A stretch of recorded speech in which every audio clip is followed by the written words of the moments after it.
Hello, hello, hello, beautiful people, and welcome back to another live experience with me, Leah Murphy, and Career Gems for the Journey. We want to make sure that you continue to ride with us. This is going to be a standalone live. It's not a part of a series, but it was something that I thought was important enough for us to discuss. So here we are. So we have a new setup here in our podcast recording, LinkedIn live recording, YouTube recording space. So I'm excited to just learn with you, right? I am testing out some new things. None of it's going to be perfect. We're evolving. If you guys could see everything that was happening in the background, you would be laughing at me and shocked because I'm trying to really just optimize and make sure that the experience that you have from a viewing, from a listening, from a value creation standpoint is all very absolutely valuable to you. So if you see me peeking over to the side and making sure that everything is straight, it's because we have a new setup here in our recording area, and I want to make sure that it is amazing for you. So the title for today's episode was really focused on quiet success and this evolution of what success has to look like. And it's this idea that when we really get to a stage in life and career that we are reevaluating where our priorities are and where we want to invest, there's some questions that we have to ask, and there's some things we have to put down, some things that we have to pick up. So as we think about this idea of ambition evolving, and it giving us permission to make a different set of choices for our career, now is absolutely the time. As we know, the job market is switching. We just saw all kinds of evolutions and changes that are happening. We want to make sure that we're being realistic, right, about what is possible, but we also are taking the time to leverage the benefit of the choices that we've put ourselves in the position to be able to have, and doing that strategically. So ambition has to evolve. It looks a little bit different. And we're going to talk a little bit more about that today. So ultimately, what we're really trying to do here is making sure that you have strategic support in order to navigate your career journey.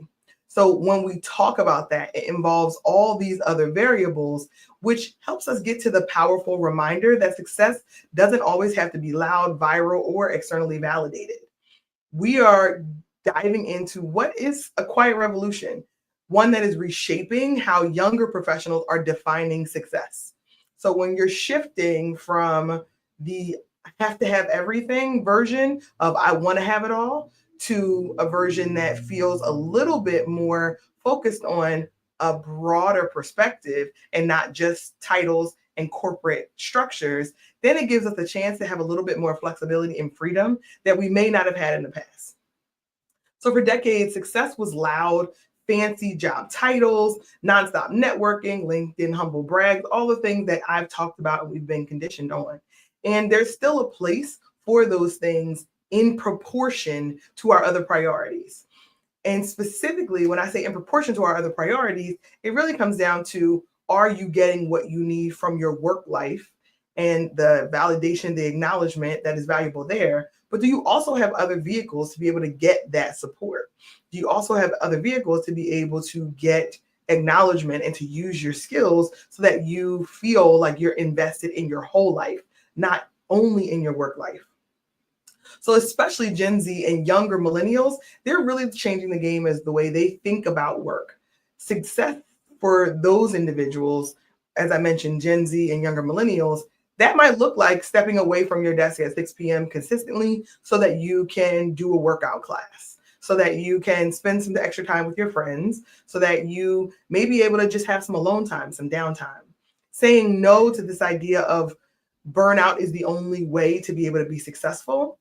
And that has evidence, right? It looks like leaving a toxic workplace, even without another job lined up. That shift is something that I've been studying for years now. There are so many examples, and I am not going to share them all today, but if it's something that you want to hear more about, please let me know, because there's so many examples of reshaping the workforce that Gen Z and younger millennials have really compelled. There are some behavior shifts that we just have to stand up and take notice for. And there's a collision, to be honest, because there's a job market that is now an employer's market, but there's also this expectation for those who are in the workforce or joining the workforce. And we need to make sure that, especially a lot of older millennials now are in leadership positions or they're in the key managerial roles. So making sure that we have an assessment that's going to set us up for success as the leaders of these people who are coming into the organization so that we can benefit from having both and, right? There are old versions of success that made sense in the job economy and the job market that we survived in and navigated. And then there's new versions of success that are lining up that are going to require us to think about it differently. So the shift is something I've been studying for a while. In fact, recent insights from the Wall Street Journal confirm that many of us have felt this way, but now we're willing to put it in print. The newer generation is embracing a quieter, more personal form of success. Not that it's less ambitious, that it's more intentional. It's this idea that we're shifting from an achievement only, external achievement, things that look flashy and that do well publicly, that give us that social media level of acknowledgement and validation, to how do I actually feel in my real life, moving to a more aligned way of operating. So for the record, ambition hasn't disappeared, it's just evolved. And that's the real difference. Success is understanding that the status quo and deciding how you want to engage with the status quo. It's knowing that it exists and then making a conscious choice of how you want to navigate with the status quo in mind. I've said this many times, and I want to make sure that I say it again here. We have to understand the system that we're operating in order to perform well in it, in order to extract the most value from it. That's what the status quo represents.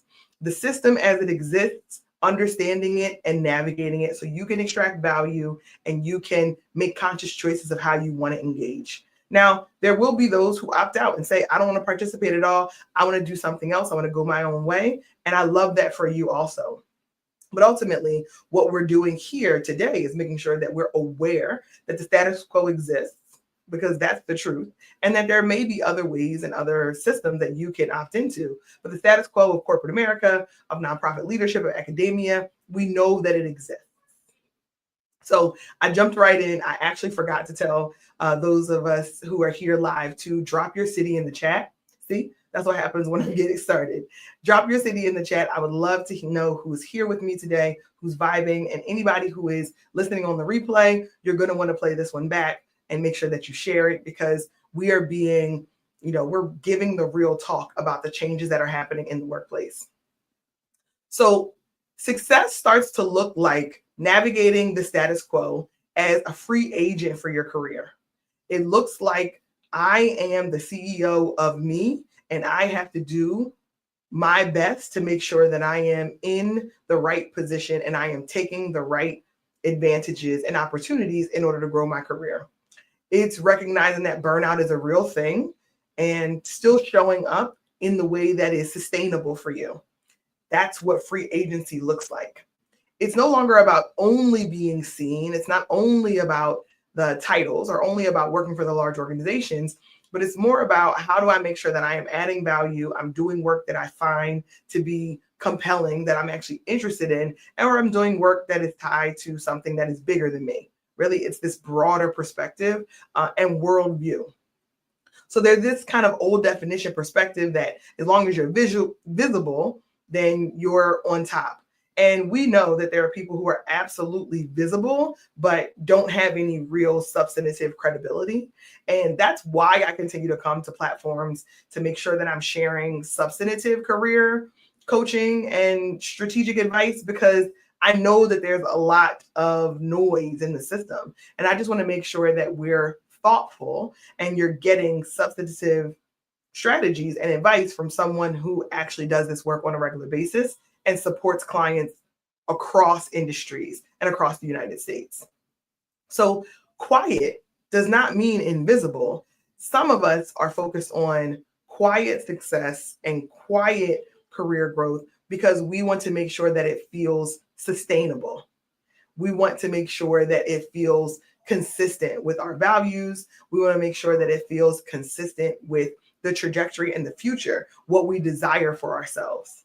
So just because it isn't being posted and because it isn't on social media and it isn't on all the platforms, doesn't mean that it's not happening. It just means that some folks are making conscious choices to opt out of the visibility game when it comes to the broader audience. That doesn't mean that they're not visible inside of their organization. It doesn't mean that they're not joining professional organizations. It doesn't mean that they're not networking. It doesn't mean that they're not even getting promotions or getting large grants for nonprofit organizations or getting whatever it is they're pursuing of. It just means the idea of public display of it feels a little bit less prioritized for folks who are navigating a more quiet success. So think about your own career. It's this idea of acknowledgement and recognition has been a lot of the appeal in pursuing some of the titles and organizations that we've pursued in the past. Acknowledgement alone, applause, right? That external recognition. And that did something for many of us, right? Me included. I think that also opens up a door where we're at risk for not staying aligned for what we are tied to do and what will give us the broader, long-term, sustained momentum that we want for our career. So success is not necessarily just about proving yourself to others. It's about adding value in the environment that you're navigating and then extracting value as a result. So it becomes this mutually beneficial arrangement. You guys know that's a term that I like to share. So if your biggest flex is the title that you have for the organization, unfortunately, those titles are borrowed.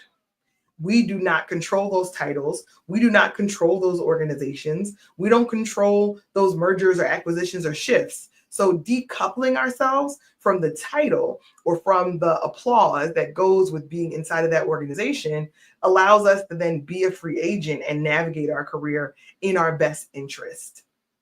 And it allows us to make choices that are going to be in the now, right? Not a choice we made 10 years ago, but in a now economy, in a now job market, in a now digital age tied to artificial intelligence and language learning model, in a now job market. So that's why it's so important for us to make sure that we're investing in the now strategy so that we can remain powerful and remain in a driver's seat of our career. So let's walk away with 3 gems, right? If we're going to take these takeaways, it's this idea of worth is not only tied to productivity. What you do is what you do. It's not who you are. And you can do your job, the work that you do at an excellent level. You can be great at it, but you can do that in any organization, not solely the organization that you may be partnered with now. And that free agency gives you a chance to make a now decision based on the new data and information that we're seeing in this market.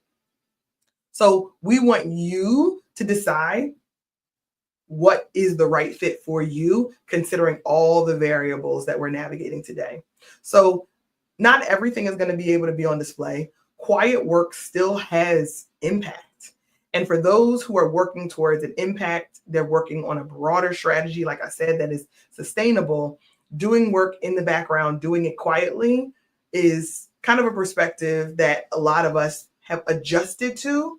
And now organizations now have to figure out how to incentivize people and how to keep people in the organization, how to retain them based on this new perspective and this new set of priorities. Now, as the job market gets tight, then employers feel less obligation to retain talent. And then that opens up another discussion. So as we're thinking about the now job economy and the now market, this allows you to stay in the free agency seat because you're always evaluating, am I in the right spot? Am I in the right spot based on my needs, based on my priorities? So there is power in navigating at your own pace and fully recognizing that you're exactly where you're supposed to be and that you are in the driver's seat of your own career and your own development. It relies less on organizational faith and what institutions and titles may have given you access-wise, and it requires more focus on being in the driver's seat and navigating this market strategically. Actually, Dr. Brandy put a post up earlier last week on LinkedIn and talked about how her illustrious career, talented, all of the academic success and all of the capability and research, and she worked at institutions that were amazing. And she really kind of pulled the curtain back that said all of those institutions and all of those organizations didn't don't protect you from the market that we're navigating today. And it's a harsh reality that we have to face. It's a harsh reality that we have to make sure that we're being realistic about in today's market, in today's economic environment. So success, although it may be quiet, as long as it is strategic and tied to your now, is the pursuit that I encourage you to go on. Not success that makes you feel bad when you get laid off or the organization changes and makes a different decision. We want your success to be tied to the priorities that you set for yourself and not for us to fall apart when the background changes, when the economy changes, when there are mergers and acquisitions, when there are mass layoffs, because all of those things are a part of the new normal as we navigate this job market. So you're not falling behind if you're choosing the route that you believe is in your best interest. It's a you strategy as a free agent. So that route might be healthier, it might be more fulfilling, it may be more aligned than it has been ever before, or it could also look like intentional free agency that allows you to extract value from the system as you've invested a fair amount of value into it. So go ahead, be successful on your own terms without apologies. Think for yourself around what do I need in this season and how will this current job market and this economy change the way that I make choices for my own career, and allow yourself all the options that are on the table, all of them. Options to stay, options to change, options to pivot. All of those are options. And I think if we can come to that realization, we will feel certainly more grounded in our careers and in our day-to-day, despite all the change that is happening around us. So I want to make sure that we keep having this conversation, because the better job we can do in normalizing that the ground is shifting under our feet and there's some things that are absolutely not in our control, the better off we will all be in being agile and navigating it, because it's happening. It's the reality. So I appreciate you all being here with me today. This has been an amazing experience as usual. If you are navigating a shifting market, whether it's in your industry or whether it's in your specific career path, specialty, I would love to hear from you. I'd love to understand how the shifts in employer relationships and the shifts in the economy are directly affecting individuals. I've heard lots of stories from my clients. I think it could be amazing if we are more transparent about what's happening with us individually, because there's a way that we can strategize and co-create and do work together and make sure that we're resourcing each other in a way that is allowing us to sustain and actually potentially thrive during these times of shifting ground and economic transition. So I'd love to hear that from you. I appreciate you joining me here today. I will be back here next Tuesday at 12 p.m. Eastern Standard Time. We're going to pop into our series where we're going to really acknowledge that shifts and layoffs, job separations are a part of the economy that we live in the United States of America. And there was a stigma at a period of time where layoff meant something, right? And we all have a idea that pops into our head of what they meant. So we're going to dig into that deeply and make sure that we're bringing not only the perspective of people who have been laid off and what that data looks like, but also the perspective of employers and why they're making these choices, even though that may change. That's a broad definition. So we're excited to start that series with you. Come back and join us next Tuesday at 12 p.m. Eastern Standard Time. Until then, make your journey work for you, and I'll see you on the other side.